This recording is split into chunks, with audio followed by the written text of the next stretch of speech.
कहानी के शुरू में हम सुनसान जंगल में एक लकड़ी का बॉक्स देखते हैं जिसमें एक लड़की को कैद किया गया था। इस कैद से आजाद होने के लिए वो अपना पूरा जोर लगा चुकी थी, यहाँ तक कि उसके नाखून भी टूट गए। पर फाइनली अब बॉक्स खुल गया, जिसमें से निकलकर वो फौरन अपनी जान बचाने के लिए भागी। उसका पूरा जिस्म जख्मी था और पेट पे टांके लगे थे। थोड़ी दूर जाने पे अचानक से पीछे से आता आदमी उसके ऊपर हमला करके उसको बेहोश कर देता है। जब वो होश में आई तो उसने महसूस किया कि उसकी गर्दन को एक दरख्त के साथ बांध दिया गया है। पाँव के नीचे हल्की सी स्पोर्ट है, यानी एक तरह का उसे फांसी देने का सेटअप किया गया था, जिसे बनाया था सामने खड़े इस आदमी ने। ये आदमी एक साइकोपैथ है, उसे लोगों को दुख देकर खुशी मिलती है। इस लड़की ने किसी तरह अपने आप को आजाद करवा के यहाँ से भागना था। उसके पास इस काम के लिए और अपने सेल्फ डिफेंस के लिए सिर्फ एक ब्लेड थी। हैरानी की बात ये कि ब्लेड उसके हाथ में नहीं बल्कि पेट के अंदर थी, जिसे भी लड़की के पेट के अंदर इस साइकोपैथ ने रखा था। अगर उसे अपनी जान बचानी थी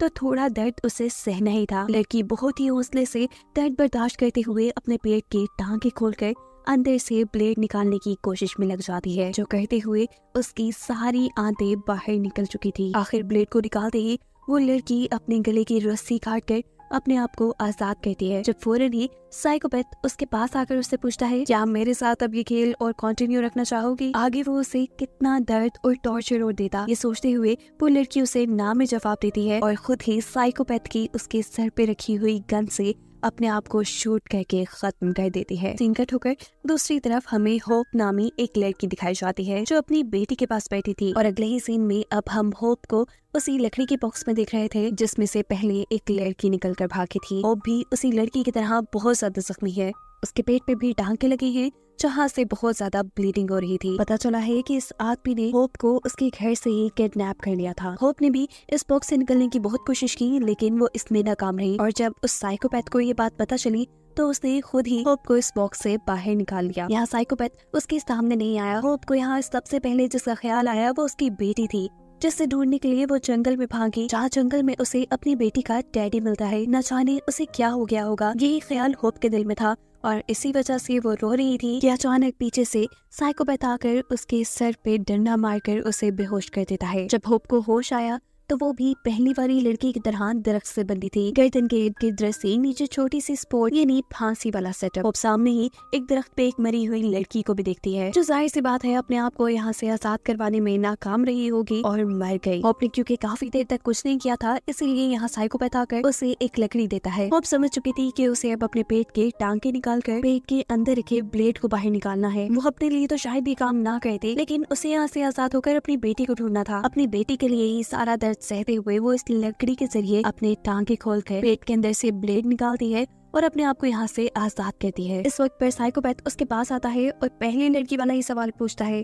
कि क्या तुम ये गेम आगे कंटिन्यू रखना चाहोगी? अपनी बेटी के लिए वो बिना कुछ सोचे समझे इस साइकोपैथ को हाँ बोल देती है, जो सुनने के बाद साइकोपैथ ने दोबारा होप का पेट सी दिया और वो उसे घसीटते हुए अपने कैंप में ले आया। होप बेहोश हो चुकी थी। जब उसे होश आया तो उसके पाँव बंधे हुए थे। यह साइकोपैथ जब उसे पानी देता है तो जानवरों की तरह वो उसे पी जाती है, क्योंकि पिछले 5 दिन से उसने कुछ नहीं खाया। वो साइकोपैथ से अपनी बेटी के बारे में पूछती है, जिसके जवाब में गुस्से में साइकोपैथ उसकी तरफ देखता है और कहता है कि आइंदा कभी अपनी बेटी का नाम न ले लेना, अब तुम्हारी फैमिली सिर्फ मैं हूँ। जो सुन होप बेचैन हो जाती है। वो इस साइकोपैथ से भीख मांगने लगती है कि प्लीज मुझे छोड़ दो, मुझे जाने दो। जो सुन ये साइकोपैथ गुस्से में आकर उसे मारता है और उससे कहता है कि अब से तुम्हारा कोई नाम भी नहीं। ये कहने के बाद उसने होप को खाने के लिए आलू दिए और खुद अपने कैंप में जाकर सो गया। होप भी यही जमीन पर पड़ी हुई सो गई। सुबह होने पर साइकोपैथ के उसके सामने गिराने वाले बर्तनों की आवाज से उसकी आंख खुली। वो होप से कह रहा था कि मेरे आने से पहले पहले इन सारे बर्तनों को साफ करके रखना। होप भी चुपचाप काम में लग जाती है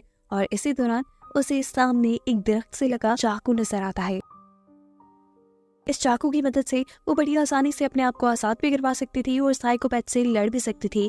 वो उसे लेने की कोशिश करती है, लेकिन चाकू उसकी पहुंच से थोड़ा दूर था, जिसे लेने के लिए अब वो एक लकड़ी का इस्तेमाल करती है। फाइनली चाकू उसके हाथ लग जाता है और तभी उसे साइकोपैथ की आने की आवाज भी आ जाती है। वो चाकू को अपने पीछे छुपा लेती है। साइकोपैथ यहाँ बैठकर उसे बर्तन धोने के इनाम में एक बेरी देता है। वो उसके बहुत करीब बैठा था। होप उसे मार भी सकती थी पर नहीं मारती, और तभी साइकोपैथ भी ये नोटिस कर लेता है कि सामने जो वो चाकू लगाकर गया था वो अब वहाँ नहीं है। ये चाकू असल में होप का इम्तिहान था, जो उठाने की वजह से होप इसमें हार चुकी थी। होप सोचती है साइकोपैथ को क्योंकि चाकू के बारे में पता चल तो चुका ही है, तो क्यों ना उसके ऊपर हमला करके यहाँ से भाग जाऊं। होप पूरा जोर लगाते हुए होशियारी से इस साइकोपैथ के ऊपर हमला करती है, लेकिन इसका कोई फायदा नहीं होता क्योंकि साइकोपैथ आराम से इस हमले से बच चुका था। वो अब होप को मारता है और उसकी टांग पे चाकू रखते हुए उसे धमकी देता है कि आइंदा कभी ऐसे भागने की कोशिश की या ऐसी कोई भी गलती की तो टांग ऐसी जगह से काटूंगा कि चलने के भी काबिल नहीं रहोगी। सजा के तौर पर अब वो होप के पाँव की जंजीर को उसके गले से बांध चुका था। काफी दिन यूं ही गुजर गए। होप अब ये बात समझ चुकी थी कि साइकोपैथ की बात मानने के अलावा उसके पास कोई चारा नहीं है। साइकोपैथ उससे अपने सारे काम करवाया करता था, बर्तन धुलवाता था, खाना पकवाता था, यहाँ तक कि छोटी मोटी सब्जियां उगाने का काम भी इस साइकोपैथ ने होप को दे दिया था। वक्त ऐसे ही गुजरता रहा। होप के उगाए पौधों में आखिर फूल उगाए, जिन्हें देखकर होप बहुत खुश हुई और ये देखकर उस साइकोपैथ को गुस्सा आ गया। वो ये फूल तोड़कर होप से कहता है चलो इसे खाओ। वो होप से जबरदस्ती कहता है, लेकिन होप फूल नहीं खा पाती और फिर वो कहता है कि जिन चीजों को खा नहीं सकते उन चीजों को उगाने का क्या फायदा। अब एक दिन वो होप की जंजीर खोलकर उसे नदी के किनारे ले आता है, जहाँ होप नहाते हुए सोचती है कि कुछ तो करना पड़ेगा, ज्यादा दिन तो मैं और यहाँ नहीं रह सकती, मुझे यहाँ से आजाद होने के लिए साइकोपैथ का एतबार जीतना चाहिए। ये फैसला करते हुए अब वो साइकोपैथ के साथ वापस उसके कैंप में आ जाती है।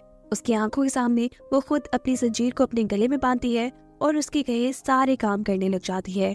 होप की इन हरकतों से साइकोपैथ को भी तसल्ली हो चुकी थी। वो रात को होप के पास ही सोया और जब सुबह होप की आंख खुली तब भी साइकोपैथ गहरी नींद में था। वो बड़े ही आराम से साइकोपैथ की जेब से चाबी निकालती है और अपने आप को आजाद कर लेती है, जिसके बाद अब वो चाकू उठाकर साइकोपैथ के गले पे रख चुकी थी। वो उसे मारकर यहाँ से भागना चाहती थी, लेकिन एक इंसान को मारना उसके बस में नहीं था। जब वो ना कर पाई तो उसने साइकोपैथ की टांग के ऊपर कट लगा दिया और वहाँ से भाग गई। साइकोपैथ भी उसके पीछे पीछे था। जंगल के दरमियान में ही लकड़ी से बना एक और बॉक्स होप को मिला, जिसके अंदर उसकी बेटी का ब्लैंकेट और बाल थे। वो इसे पकड़कर रोने लग जाती है और पीछे से साइकोपैथ आकर दोबारा उसे पकड़ लेता है। इस मर्तबा उसने होप को काफी बुरी सजा दी थी। उसने होप की टांग तोड़ दी इतनी बुरे तरीके से कि उसकी हड्डी बाहर निकल आई, जिसके बाद घसीटते हुए वो होप को कैंप में ले आया और उसकी गर्दन को जंजीर से बांध दिया। होप को काफी तकलीफ हो रही थी, लेकिन ये साइकोपैथ उसका कोई इलाज नहीं करता, बल्कि होप के दिए हुए अपने जख्म को सीने लगता है। जिसके बाद वो होप से कहता है कि मैं जा रहा हूँ, तुम सारा काम करके रखना। होप दर्द से चिल्ला रही थी। वो साइकोपैथ को कहती है कि प्लीज मुझे मार दो, जिसके जवाब में वो कहता है ये काम भी तुम खुद ही करो। अपने आप को मारना इतना भी आसान नहीं था। दर्द में वो रह नहीं सकती थी, इसीलिए पास पड़ी कुछ चीजों का इस्तेमाल करते हुए वो अपना इलाज करना शुरू करती है। अपनी हड्डी को गोश्त के अंदर करती है। एक लकड़ी का सहारा देकर वो उसे बांध देती है, ऐसे जैसे उसने एक प्लास्टर बना लिया था। वो अब इसी टूटी टांग के साथ अपने सारे काम करती थी, शिकार करके लाती थी, खाना बनाती थी और इसी तरह 8 दिन गुजर गए। 8 दिन बाद वो साइकोपैथ वापस आया। इस मर्तबा वो अपने साथ एक और लड़की को लेकर आया था। ये लड़की यहाँ आकर बहुत जोर जोर से चिल्ला रही थी। होप उसे चिल्लाने से मना करती है और कहती है मैं तुम्हारी मदद करूंगी, बस फिलहाल चिल्लाओ नहीं। ये लड़की होप की कोई बात नहीं सुनती और गुस्से में आकर साइकोपैथ इसकी जुबान निकाल कर फेंक देता है।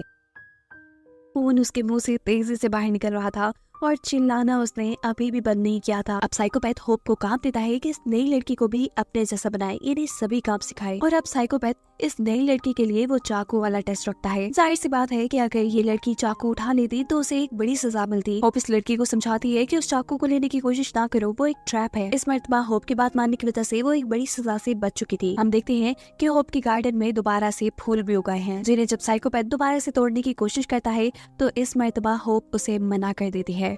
यहाँ हम नोटिस करते हैं कि साइकोपैथ होप की बात मानने लगा है, ऐसे जैसे उसने होप को अपना फैमिली मेंबर मान लिया हो। वो होप को अपने ही जैसा अच्छा खाना देता था, लेकिन दूसरी लड़की को नहीं। साइकोपैथ इस लड़की को भी होप की तरह गुलाम बनाना चाहता था, लेकिन ये लड़की होप से कहीं ज्यादा होशियार थी और बस एक मौके की तलाश में थी। एक दिन जब साइकोपैथ उनके पास आता है तो वो एक सॉक्स में काफी सारे पत्थर भरकर उसके ऊपर हमला कर देती है। उसको बेहोश करके गिराते हुए वो उसकी जेब से अपने ताले की चाबी निकालती है और अपने आप को आजाद करवा लेती है। उसने होप की भी चाबी निकालकर होप को दे दी थी, जिसके बाद वो यहाँ से भाग जाती है। लेकिन इतनी मेहनत करने के बावजूद भी उसकी किस्मत अच्छी नहीं थी, क्योंकि जल्द ही साइकोपैथ को होश आ चुका था और वो उस लड़की के पीछे भागता है और दूर से उसे शूट कर देता है। लड़की जब इस पहले हमले से नहीं मरती तो साइकोपैथ इस मर्तबा उसका गला दबाकर उसे मार चुका था। यहाँ दूसरी तरफ हम देखते हैं कि होप ने भी अपने आप को आजाद करवा लिया था। वो जंगल के दूसरी तरफ भागने की कोशिश करती है, लेकिन पाँव टूटा होने की वजह से वो यहाँ से भाग नहीं पाती और साइकोपैथ के कैंप में वापस आ जाती है। जहाँ इस मर्तबा उसने इरादा कर लिया था कि वो हर हाल में साइकोपैथ को मार के रहेगी। वो साइकोपैथ के ही कैंप से एक लोहे का रॉड और अपनी बेटी का टेडी उठा चुकी थी। इसी टाइम पर साइकोपैथ भी यहाँ वापस आ चुका था। उसकी हालत अब काफी अजीब लग रही है। वो यहाँ होप से कहता है कि तुम मुझे मार दो। होप जिसे पहले ही इस साइकोपैथ पे बहुत गुस्सा था, वो इस मर्तबा कोई रहम नहीं दिखाती और बहुत ही बेदर्दी से बार बार लोहे का रॉड उसके सर पे मार मार कर उसे खत्म कर देती है। मरने से पहले आखिरी लफ्ज साइकोपैथ ने ये कहे थे कि जंगल की दूसरी तरफ न जाना, वहाँ खतरा है। पर होप जिसने इतना अरसा इस साइकोपैथ की गुलामी की थी, उसका मरने के बाद साइकोपैथ की बात मानने का कोई इरादा नहीं था। वो अपनी बेटी का टेडी लेकर उसी साइड पर निकल जाती है और यहाँ उसे जंगल के दरमियान में एक हट दिखाई देती है। वो जल्दी से इस हट के करीब जाती है और अंदर देखने पे उसे यहाँ अपनी बेटी मिल चुकी थी। वो बिना कुछ सोचे समझे अपनी बेटी को बचाने के लिए इस हट का दरवाजा खोल देती है। उसके जहन में ये बात भी नहीं आई थी कि साइकोपैथ ने उसे यहाँ खतरा बताया था। वो जैसे ही दरवाजा खोलती है तो यहाँ एक छोटा सा ब्लास्ट होता है। पता चलता है कि दरवाजा असल में ट्रैप था। दूसरी तरफ बहुत सी कीलें थी जो प्रेशर से उड़ने की वजह से होप के पूरे चेहरे में धंस चुकी थी। यहाँ तक कि उसकी दोनों आंखें भी जाया हो गई थी। वो जो यहाँ अपनी बेटी को बचाने आई थी, खुद मरने के करीब हो चुकी थी, जिसे दिखाते हुए ये कहानी यही खत्म हो जाती है।